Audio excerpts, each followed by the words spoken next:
Well, I mean, as an author, I mean, I guess predominantly it's like if someone wanted me in an anthology, I would hope they'd be willing to pay pro rate to me.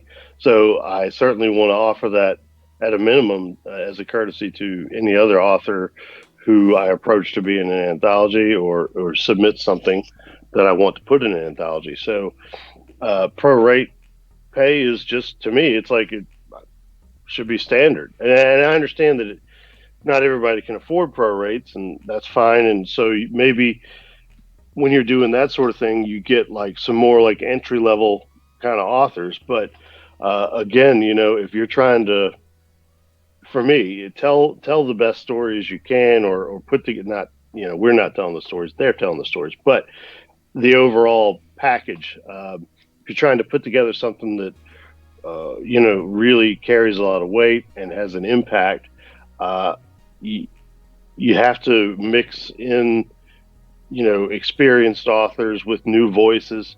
Um, and you're not going to get those experienced authors unless you're paying at a minimum pro rates, and sometimes well over it. I mean, even I can't even. I tried to get a Stephen King reprint for Lost Highways. Man, I laughed so much after I got the email back from what they wanted. Oh I yeah. thought that's like the entire payment for all the other authors in the anthology for one story. I'm like, no, it ain't worth all that.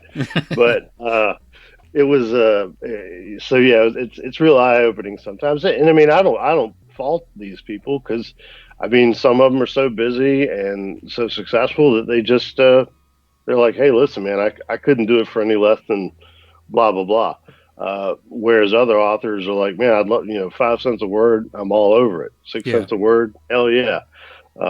So yeah, I mean, I just feel it's important to elevate the quality of the product as much as you can, and to elevate the.